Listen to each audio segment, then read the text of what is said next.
बिहार में चुनाव की तारीखें घोषित हो गई हैं और सत्ता के लिए दलों ने अपनी तैयारियां भी शुरू कर दी हैं। कोरोना भी है और चुनाव भी। किसी को सत्ता में वापसी तो किसी को सरकार में दोबारा बने रहने का दबाव भी है। वहीं इसी बीच कुछ प्रत्याशी ऐसे भी हैं जो दलों के जोड़ तोड़ से कोई मतलब नहीं रखते। वो अपने समीकरणों से चुनाव की तैयारी कर रहे हैं। उनके अपने एजेंडे हैं, अपने वादे हैं, अपने संकल्प हैं और विकास के लिए खास तरह की सोच है। नमस्कार, मैं हूँ रतिका वैश्य। स्वागत है आपका हमारे इस खास शो सियासत की बात में। आज हमारे साथ एक खास मेहमान मौजूद हैं जो बिहार के तरैया विधानसभा क्षेत्र 116 से चुनाव की तैयारी कर रहे हैं। संजय जी मूल रूप से तो बिहार के रहने वाले हैं, लेकिन उनका कारोबार हैदराबाद में भी है और वो शुगर इंडस्ट्रीज से भी ताल्लुक रखते हैं। और उनसे आज बातचीत करना इसलिए जरूरी है क्योंकि पिछड़े राज्यों में गिने जाने वाले बिहार को लेकर उनके पास एक अलग तरह की सोच है, एक विजन है जिससे वे अपने विधानसभा क्षेत्र को उस दिशा में आगे बढ़ाना चाहते हैं।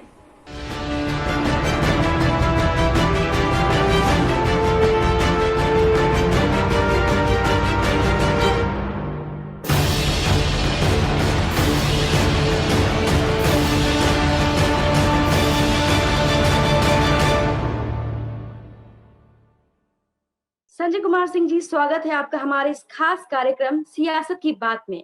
संजय जी, आपसे हमारा पहला सवाल ये है कि बिहार में चुनाव की तारीखें घोषित हो चुकी हैं। 3 नवंबर को आपके यहाँ चुनाव होना है, तो आपको क्या लगता है कि आप मतदाताओं को अपने पक्ष में मतदान के लिए मना पाएंगे? नमस्कार, जय बिहार। रितिका जी, बात ऐसी है कि कोई भी चुनाव लड़ने आता है तो जीतने का ही इच्छा रख के आता है, मगर मैं इस बार चुनाव लड़ने दूसरे चीजों के वजह से आया हूं, जो कि आप मेरे पेज पे अगर फॉलो करते हैं तो आपको भी समझ में आएगी कि अब मेरा संकल्प क्या है, मेरा विजन क्या है, मैं क्या करना चाहता हूं। फिर भी आपने जब सवाल पूछा तो इन शॉर्ट इसको मैं बता दूं। रितिका, बात ऐसी है कि मैं बाहर रहा हूँ पूरा लाइफ अपना, तो मेरे को ये हुई है कि बिहार के अंदर में, मैं बिहार का हूँ, तो मेरे को बिहार के अंदर में क्यों नहीं डेवलपमेंट दिखती है, बिहार के अंदर में विकास क्यों नहीं दिखती है, जबकि पूरे 29 राष्ट्र हैं भारत के अंदर में।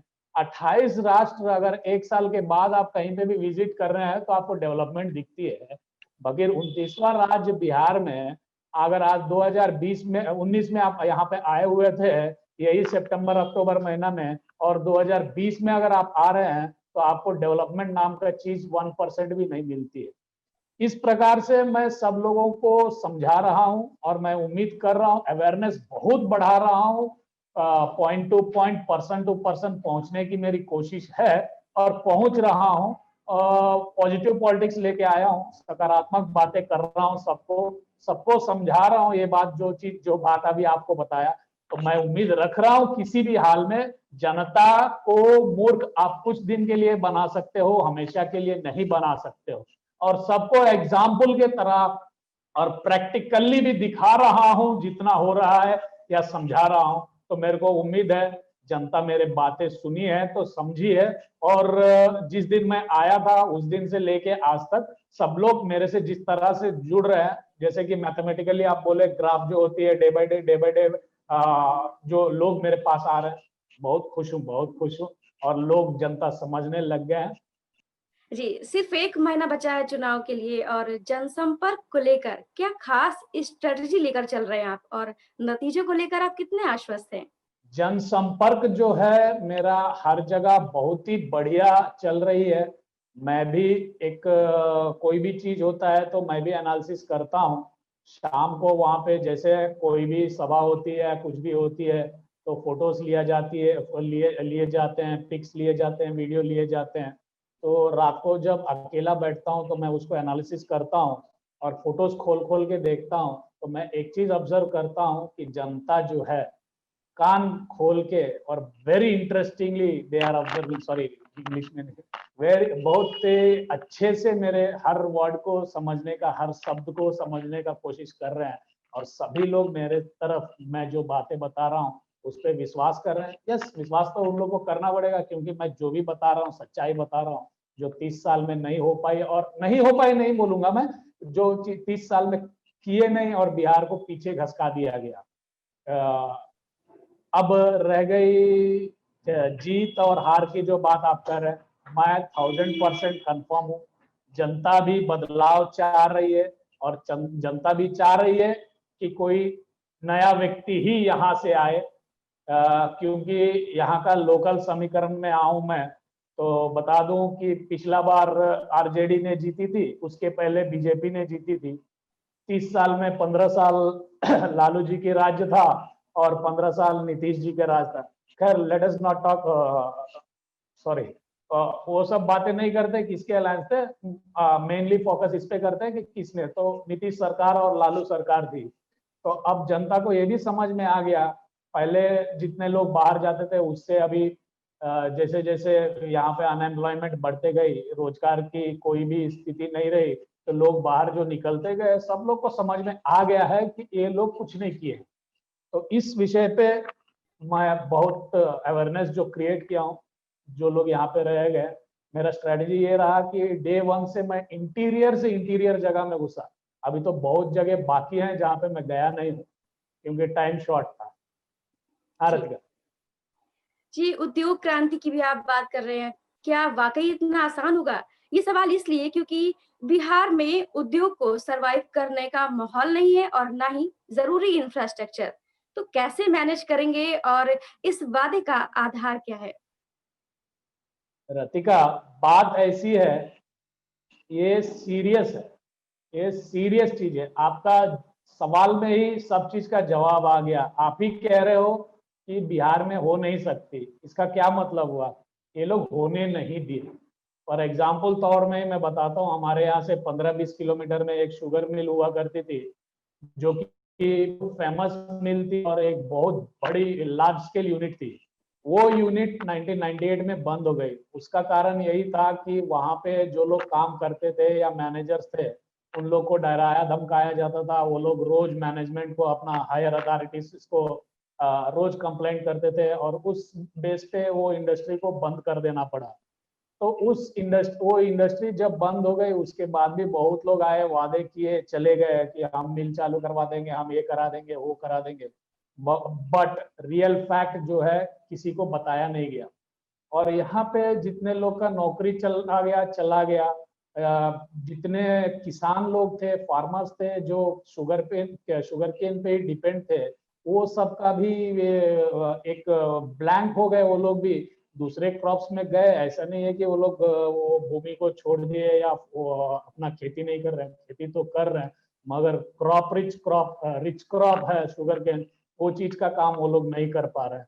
अब मैं वो विषय पे आता हूँ, तो पब्लिक को मैं अवेयरनेस कर रहा हूँ और एक क्रांति तरैया से चालू हो रही है, उद्योग क्रांति। इस बारे में भी सभी लोगों को मैं बता रहा हूँ। और यस, हर चीज मुश्किल होती है मगर कोई चीज नामुमकिन नहीं होती है, हर चीज मुमकिन होती है। यस, थोड़ा उसके ऊपर we have to put extra efforts and all.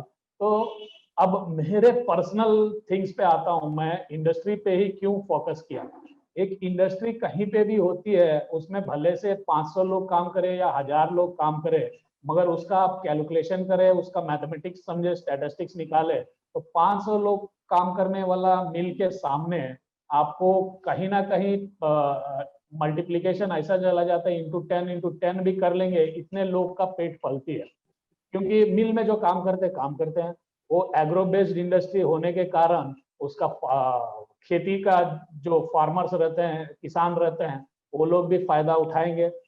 उसके बाद एक मिल खुल गई तो 500 फैमिली उसमें नौकरी कर रहे हैं, तो उनके जरूरतें रहेंगे, उनके लिए दुकानें खुलेंगी। तो स्टैटिस्टिक्स और मैथमेटिक्स कहते हैं कि इंडस्ट्री रहता है तभी कोई चीज का डेवलपमेंट होती है। अदर वर्ड्स में आ जाऊं तो अगर आपके पास एक इंडस्ट्री खुल गई तो देखा देखी बाकी लोग भी खोलना चालू कर देंगे। अब रह गई बात, ये मुमकिन कैसे है। देखिए, शुगर डिपार्टमेंट में रूल्स एंड रेगुलेशंस में बहुत सारे चेंजेस आए हैं। आज का डेट में आपको इसी पे दौड़ना नहीं है कि मरौरा वाला ही मिल चालू करे। शुगर रेगुलेशंस में 10-15 साल पहले ऐसा हुआ करती थी कि 50-60 किलोमीटर के अंदर में आप मिल नहीं खोल सकते। मगर आज शुगर रेगुलेशंस चेंज है। शुगर रेगुलेशंस के हिसाब से 15-20 किलोमीटर में ही आप मिल खोल सकते हैं। तो इसलिए मैं तरैया को चुना हूँ। तरैया का चुनने का कारण यही है। तो तरैया में ही एक इंडस्ट्रियल हब लाऊंगा और लाने की मेरी फुल कोशिश रहेगी, और लेके आने के बाद यहाँ पे शुगर इंडस्ट्री डालूंगा। लोगों को मैं यही समझा रहा हूँ, मेरे जनता को, कि इंडस्ट्री लाने तक ही नहीं, इंडस्ट्री चालू होने तक भी आपको साथ देनी है। कोई भी बीच में अड़ंका डालता है तो अपने साथ होके साथ में लड़ेंगे, ये क्रांति कहलाता है। ऐसा क्रांति मैं करवाऊंगा। और रूल्स एंड रेगुलेशंस तक मैं ये बताना चाहता हूँ, 20-25 साल से मैं शुगर इंडस्ट्री में काम कर रहा हूँ रतिका। मेरा एक्सपीरियंस है, और मैं sugar industry agro based industry, उसमें मेनली शुगर के बारे में, उसका फार्मिंग से लेके, हार्वेस्टिंग से लेके, मिल प्रोडक्शन से लेके, ट्रांसपोर्टेशन तक, सेल्स, परचेज, सब कुछ का मेरे को नॉलेज है। अदर देन दैट मेरा एक्सपोर्ट हाउस है, तो एक्सपोर्ट कैसा होता है उसके लिए जो डॉक्यूमेंटेशन होता है, उसके लिए हम लोग को कृषि भवन जाना पड़ता है। तो वहां से भी मेरा रिलेशनशिप बड़ा है। तो इस वजह से मैं एक गारंटी दे सकता हूँ कि उसको लीगल डॉक्यूमेंटेशन या बोलो उसका वर्क जो होता है वो सब करने में बहुत आसान हो जाएगी। और in other words, if I want to say, I can say like this, कि मेरे को अगर मैं उतरता हूं और ये काम करूंगा बोलूंगा तो कोई मेरे को रोक नहीं सकेगा रतिका। दैट इस पे मैं श्योर हूँ। जी हाँ रतिका। जी, मेरा ये अगला सवाल ये है कि जनता पर कैसे भरोसा करे कि जो आप कह रहे हैं वो करेंगे? क्योंकि सियासी वादों का इतिहास बहुत अच्छा नहीं है और दलों के मैनिफेस्टो शायद तात्कालिक लक्ष्यों को साधने के लिए तैयार किए जाते हैं। लोग सियासत पाने मतलब सत्ता में आने के बाद वो अपने वादे भूल जाते हैं। इस पर आप क्या कहेंगे? Very good. आप जैसे जर्नलिस्ट को या आप जैसे लोगों को तारीफ करना होगा। मैं आपको बता दूं, जिस दिन मैं यहाँ पे आया उस दिन लोग यही कहते थे कि बिहार का माहौल अलग है, बिहार का चुनाव सिस्टम अलग है, बिहार में चुनाव कैंपेनिंग अलग होती है, बिहार के लोगों का वोट लेने का तरीका अलग होता है। मैं अपने आप में सवाल किया, अरे यहाँ पे डेवलपमेंट नहीं है और मैं डेवलपमेंट का बात करूंगा तो लोग क्यों नहीं समझेगा।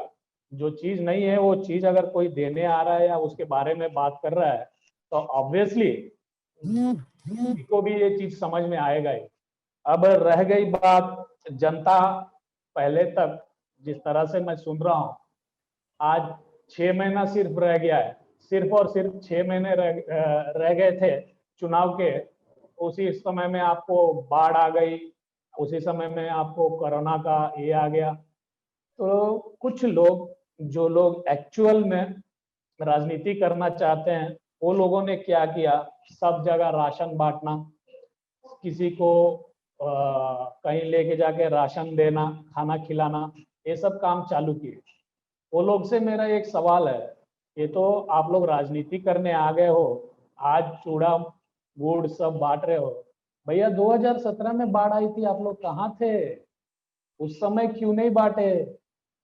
अब दूसरा उसका एंगल मैं बताता हूँ। मेरे को भी बहुत लोग अप्रोच करते हैं, इतना लोग मुश्किल में हैं, आप क्यों नहीं चूड़ा गुड़ बांटते हैं या किसी को खिलाते हैं? तो मैं सीधा सा जवाब देता हूँ, मेरा संकल्प ये है कि लॉन्ग टर्म सॉल्यूशन निकालूं, आपको किसी से मांगने की जरूरत ना पड़े। आपको बाढ़ आ गई है मत बोलिए, बाढ़ क्यों आ गई है इसके ऊपर ध्यान दीजिए। आज आप डैम बनवाएंगे, बांध बनवाएंगे, रिजर्वायर्स बनाएंगे। रतिका, आपको, आप भी दिल्ली रहती हैं या लखनऊ रहती हैं, आपको भी मालूम है आज वाटर का कितना इंपॉर्टेंस है। अपने बाहर रहते हैं तो समझते हैं एक गिलास पानी खरीदना खरीदना पड़ता है, और वेटर भी, आप कोई रेस्टोरेंट में जाएंगे, दुबई में जाएंगे या कहीं, तो पूछ के देगा कि आधा गिलास पानी दूं कि पूरा गिलास पानी दूं। आपको भगवान का शुक्रिया करना चाहिए कि बिहार में इतना पानी है, इतना पानी है। उसी को रिजर्वायर्स बनाइए, डैम्स बनाइए, वाटर का यूटिलाइजेशन लीजिए, और तो और ज्यादा जरूरत पड़े तो उसको रिवर्स, जो रिवर्स ड्राई हो जाती है, जो रिवर्स सूख जाती है, उसके लिए डाइवर्ट करिए, कैनाल सिस्टम को डेवलप करिए। ये सब करना छोड़ देना, ये सब सिर्फ चुनाव जब नजदीक आया तब बात करना। और एक और महत्वपूर्ण बात ऐसी है कि आज जनता को ऐसा चीजें बताई जाती हैं। मान लीजिए आज जो भी दल है, आपका नीतीश या लालू, ये दोनों दलों को छोड़ के, ये लोग का दल को छोड़ के और कोई भी चीफ मिनिस्टर का दावा करता है और कोई बात करता है, तो इतने साल, 4.5 साल तक तो किसी को दिखा नहीं। और जब चुनाव नजदीक आ गए तो उन लोगों का ऊपर गलत प्रचार करना ये सब चालू हो गया है। तो ये सिस्टम बिहार के लोगों को माइंड में यही रह गया है। और चुनाव जब नजदीक आ जाता है, तो मैं जब इंटीरियर्स में घुमा हूं ना, उसका एक्सपीरियंस आपको बताता हूँ। लोगों को 500 रुपया, 1000 रुपया में वोट खरीद लेना, वोट ले लेना, ये सब काम हमेशा चलता है। खैर मैं मानता हूँ पूरा इंडिया में चलती है, मगर हर जगह नहीं चलती है। अवेयरनेस बहुत बढ़ गई है और आजकल पैसे पे कोई दिखता नहीं है। मगर बिहार में ऐसे परिस्थिति है आज भी कि लोग बिना पैसा लिए वोट नहीं देते हैं। वो लोग को मैं समझा रहा हूँ और वो लोग को पूरा अवेयरनेस दे रहा हूँ और एग्जाम्पल्स के साथ बता रहा हूँ कि आप पैसा ले लिए आज 500 रुपया या 1000 रुपया, तो आप 5 साल के लिए अपने आप को गिरवी रख रहे हैं। जो नेता आपको पैसा देगा वो भी यही करेगा, कल उसको भरपाई करेगा, क्योंकि उसका पैसा अगर लगा है तो उसके घर में पैसे पेड़ से नहीं उगे हैं। वो पैसा अगर आपके ऊपर लगा रहा है तो इन्वेस्टमेंट कर रहा है, आपके ऊपर पूंजी लगा रहा है, आपके ऊपर ये पैसा लगाएगा तो वही पैसा फिर वापस कमाने का कोशिश करेगा, जो उस समय आपका हक का पैसा खा जाएगा। 500 2000 नहीं, एक एक इंसान के, एक एक वोटर के पीछे बहुत लंबा पैसा निकाल के खा जाएगा। ये चीज बहुत लोग को समझाया हूँ और बहुत लोग समझ भी रहे हैं, समझ भी रहे हैं और समझेंगे।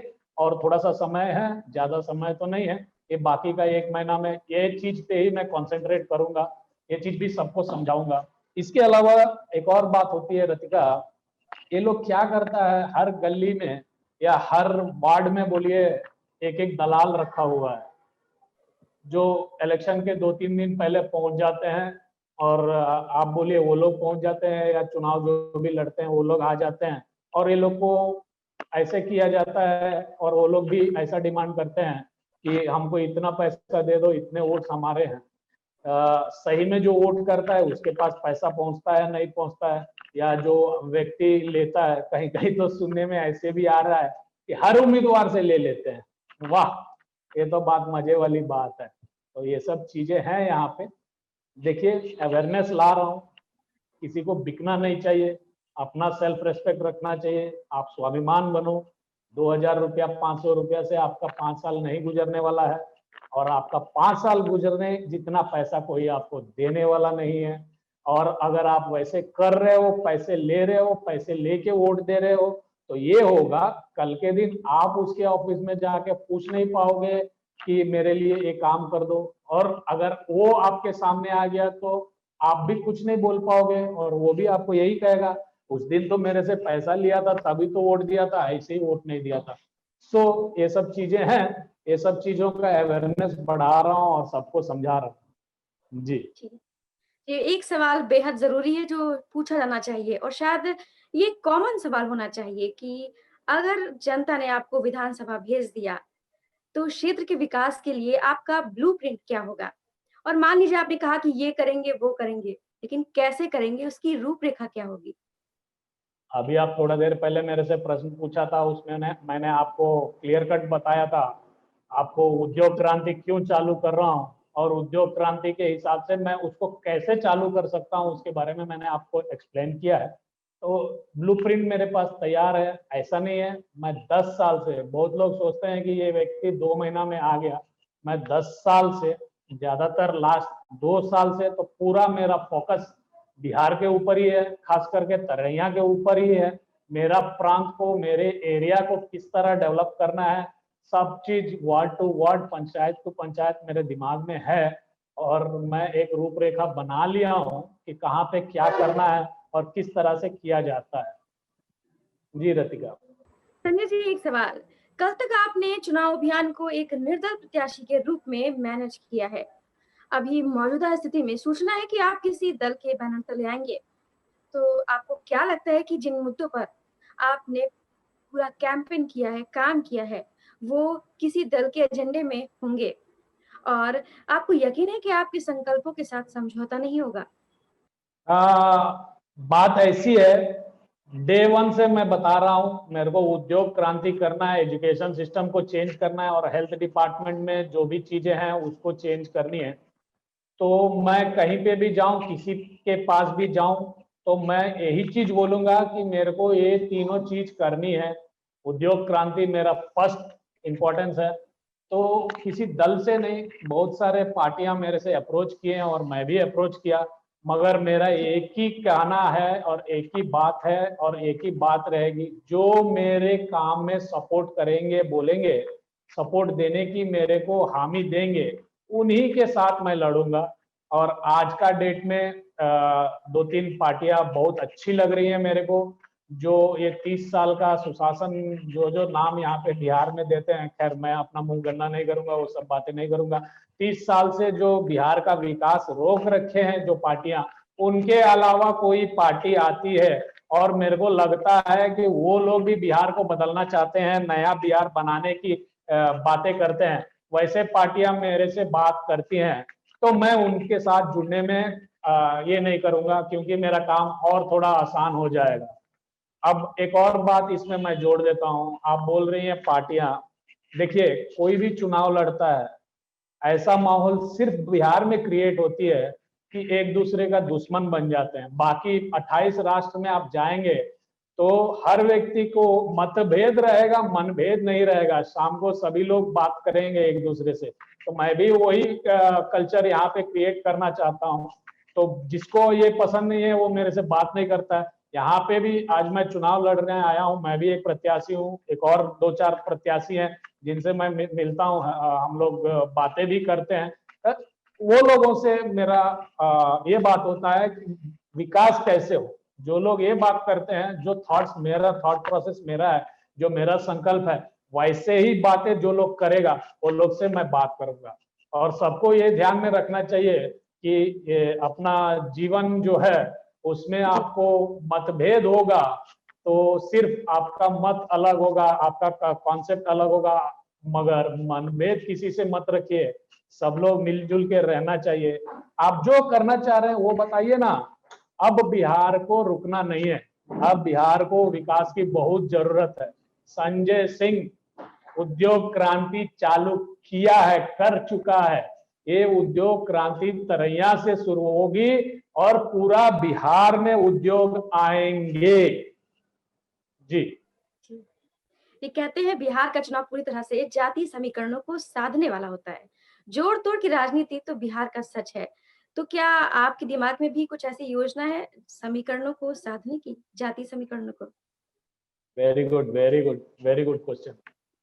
एक्चुअली मैं जो फैमिली से बिलोंग करता हूँ और मेरे माता पिता या जहाँ पे मैं रहा वहाँ पे कभी भी जाति पाति का बात ही नहीं आता है।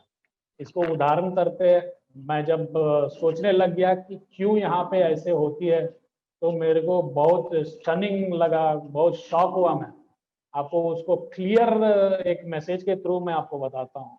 अगर कोई एजुकेटेड है, अगर किसी का एजुकेशन ठीक है, तो वो जाति पाति का बात नहीं करेगा। उसका एग्जाम्पल तौर पे भी मैं लोगों को समझाने लग गया हूँ। रतिका, आप मोस्टली में भी एमबीए पोस्ट ग्रेजुएट होगी या ग्रेजुएट होगी, आपका जिंदगी में कभी ना कभी आप हॉस्टल में रही होंगी। तो आप हॉस्टल में जब रहेंगे तो एक रूम में 6 लोग या 8 लोग रहने की व्यवस्था रहेगी, या एकोमोडेशन 6-8 लोग की रहेगी। तो वहां पे अगर मान लीजिए आप तिवारी हो, कोई माझी है, कोई गुप्ता है, या कोई मुस्लिम आदमी बैठा है, या कोई क्रिश्चियन है, तो आप ये नहीं कह सकती कि मेरा रूम चेंज कर दो। आपको बाय फोर्सबली रहना पड़ जाएगा। जिस दिन आप रह जाओगी और आपका ग्रेजुएशन का 3 साल हॉस्टल में गुजारोगी, तो तीसरे साल तक आपका माइंडसेट ऐसा हो जाएगा लोगों के साथ रह के कि उनका थाली में आप खाने चालू कर दोगे, आप एक दूसरे से शेयर करना चालू कर दोगे। सो मैं ये बात इसलिए बताया कि यहाँ पे जो है ये चीज किसी को समझ में आने जैसा नहीं करता है। लोग पहले से ही जाति में डिवाइड कर देता है। तो यहाँ को लोगों को ये इसलिए समझ में नहीं आई कि यहाँ का एजुकेशन सिस्टम ही पहले से खराब कर दिया गया है। कोई यहाँ पे वो सिस्टम ही नहीं है कि बच्चे जाके 4 आदमी के साथ रहे और रहने का, एक दूसरे का समझने का इंटरेस्ट हो गया। आज मैं सिंह हूँ, कोई तिवारी है, कोई माझी है, कोई साहनी है, तो ये सब आप बिहार के अंदर जब तक है तब तक हैं। यहाँ का नेता लोग ये सब सिखा दिए हैं। मगर आप बिहार के बाहर निकलोगे, आप हैदराबाद जाओगे, चेन्नई जाओगे, दिल्ली जाओगे, बिहारी कहलाओगे। आपको कोई ना राजपूत से जानेगा, ना मांझी से जानेगा, ना तिवारी से जानेगा, आपको बिहारी बिल्कुल समझेगा। बिल्कुल। ठीक है। अब रह गई बात, दूसरा एक और एग्जांपल बताता हूँ रतिका। आप अगर हरियाणा के हो, हरियाणवी हो, बिहारी के लिए मैं बिहारी हूँ तो आपके लिए मैं बिहारी हूँ। कोई तेलुगु गाय है तो वो आपके लिए तेलुगु है, कोई मद्रासी है। बट आप इंडिया के बाहर जाती हो तो व्हाट दे विल इंडियन। से यू आर एन इंडियन, आप भारतीय हो। जी तो ये सब जाति पाति का जो बात है ना, ये लोग जो डिवाइड एंड रूल कर रखे हैं ना, ये सबसे बाहर निकालने का ये भी मेरा सोच है, ये भी मैं सिखा रहा हूँ। सबसे बड़ी बात एक और, बहुत साल हो गए आज तक एक क्रिकेट प्लेयर नहीं बना है बिहार से, कोई अच्छा मतलब इंटरनेशनल। खैर हमारे Mahendra Singh Dhoni the favourite man, वो बिहारी है, but it's divided now, he is into Jharkhand now. Okay. अब क्रिकेट का ये एग्जांपल लेते हैं। क्रिकेट प्लेयर्स 11 आदमी का टीम होती है, 3 एक्स्ट्रा प्लेयर रहते हैं, 14 आपका ग्राउंड स्टाफ, ये स्टाफ वो स्टाफ, सबको मिला करके आपको एक ही ब्लॉक में एक ही ड्रेसिंग रूम दिया जाता है। वही ड्रेसिंग रूम सब लोग मिलके शेयर करते हैं। उसी में महेंद्र सिंह धोनी भी रहेगा, उसी में अश्विन भी रहेगा, उसी में आपका उमेश यादव भी रहेगा, उसी में रॉबिन उतप्पा भी रहेगा, उसी में मोहम्मद शमी भी रहेंगे। और वो लोग का यूनिटी देखोगे तब तो समझो कि वो लोग बिल्कुल। कितना मिलजुल के रह रहे हैं। ये होता है unity. We stand as in Indian, we stand as an Indian. आज पूरा इंडिया में हर स्टेट बड़ा है, मेरा बिहार नहीं बड़ा है। यही दर्द मेरे को यहाँ पे खींच के लेके आया है। यही मेरा संकल्प है रतिका, बिहार को डेवलप करना है, बिहार का विकास करना है। और रह गई, जो लोग कह रहे हैं कि बिहार को बदलना है, वो लोग के साथ मैं मिलने के लिए तैयार हूं। मेरे को कोई भी ये नहीं है, मैं मिलूंगा और वो लोग से मिल जाऊंगा तो वो लोग से मैं गारंटी लूंगा कि मेरे को ये काम करना है। ये काम में अगर आप मेरा सपोर्ट कर रहे हो तो मैं उस काम के लिए आपके साथ जुड़ने में मेरे को एतराज नहीं। जी दैट्स संजय व्हाट जी, आई वांट एक टू आखिरी से सवाल। रतिका। जी जी आखिरी सवाल शॉर्ट में दीजिएगा कि जी आने वाले 5 सालों के लिए आपकी जी प्राथमिकता में कौन से क्षेत्र रहेंगे और विकास के लिए आपका पहला कदम क्या रहेगा? रतिका, सब कुछ जिंदगी में एक साइकिल का मतलब एक व्हील जैसा होता है। आप कहीं से चालू करिएगा फिर उधर ही आना है। तो ये बीच में जितने स्पोक्स है ना, वो सबको सजाना पड़ती है। बट मेरे हिसाब से फर्स्ट इंपॉर्टेंट स्पोक होता है आपका रोजी रोटी। ह्यूमन बॉडी को ही ले लो, आपका पेट भरेगा तभी सब ऑर्गन्स को वो आपका सर्कुलेशन के लिए काम आएगा। लाइकवाइज आपका बाहर में अभी जो प्रश्न आप पूछा उसके उसके लिए मैं जवाब देता हूँ। आपके पास एक इंडस्ट्री हो गया, एक रोजी रोटी हो गई। आपके पास मान लो एक फैमिली का 10,000 का खर्चा है और आप 12,000 कमाने लग गए, तभी आप जाके अच्छा एजुकेशन अपने बच्चे को दे पाओगे। और जिस दिन आप 15,000 कमाने लग गए, तब आप अच्छा हेल्थ के लिए भी सोचने लग जाओगे। मतलब प्री प्लानिंग आपका चालू हो जाएगा। तो मेरा फर्स्ट, और बात तो यही है ना, उद्योग क्रांति, इसीलिए बोल रहा हूँ उद्योग क्रांति चालू कर रहा हूँ। उद्योग लगेंगी तो लाइफस्टाइल चेंज होगी, समझ आना चालू हो जाएगा, अच्छा एजुकेशन आ जाएगी। अब एनईपी जो चालू किए हैं मोदी जी, उसके भी उसके हिसाब से ही एजुकेशन सिस्टम को लेके आना है। तो उसमें भी मैं कोशिश करूंगा। और फार्मर्स के लिए मैं एजुकेटेड हूँ, तो मेरे को कौन सा मतलब क्रॉप कहाँ पे और कौन सा टाइम में अच्छा रहेगा, ये सब का भी नॉलेज है। ये सब भी लोगों से शेयर करूंगा। तो ऐसा साइकिल है। इंडस्ट्री होगी तो अच्छा एजुकेशन होगा, अच्छा एजुकेशन होगा तो आपको अच्छा हेल्थ भी मिलेगी, अच्छा हेल्थ भी मिलेगा तो फार्मिंग भी अच्छा होगा। फिर आ गए आप नीचे तो फिर आपको जरूरत पड़ गया आपको इंडस्ट्री का। तो इसलिए मैं, मेरा फर्स्ट फोकस, अगर 1 2 3 में आप पूछे तो मेरा फर्स्ट फोकस रहेगा इंडस्ट्री डेवलप करना, उद्योग लगाना। भले से स्मॉल स्केल इंडस्ट्रीज हो, लार्ज स्केल इंडस्ट्रीज हो, एक इंडस्ट्रियल हब चाहिए मेरे को तरैया में। और एक काम मैं करके रहूंगा, इसीलिए मैं उद्योग क्रांति का नाम लेके यहाँ पे चालू किया हूँ। जी रतिका। जी संजय जी, आपने इतना कीमती वक्त दिया हमें, इसके लिए बहुत बहुत धन्यवाद। थैंक यू, धन्यवाद। Thank you. जय बिहार। एक सेकंड रतिका, मैं आपके जी। माध्यम से एक अपील रखना चाहता हूं, और मैं जहां पे भी सभा चालू करता हूं या कोई टीवी चैनल पे या कोई मीडिया चैनल पे बात करना चालू करता हूं, तो मैं पहले ये बोलता हूं, सब लोग जय बिहार बोलिए। इसके पीछे मेरा ये उद्देश्य है, जिस दिन आप जय बिहार बोलना चालू करेंगे तो अपने आप में आपको ज्वाला उठेगी और अपने राष्ट्र के प्रति आपको इंटरेस्ट बढ़ेगी। तो किसी से भी मिलो, जय बिहार बोलो, उसके बाद अपना संवाद चालू करो, और इसके बाद फोन भी आए तो जय बिहार बोलो, तो आपके बिहार के ऊपर आपका इंटरेस्ट बढ़ेगी और इसका विकास के लिए सोच आपका भी बदलेगा। जय बिहार रितिका, नमस्कार। नमस्कार।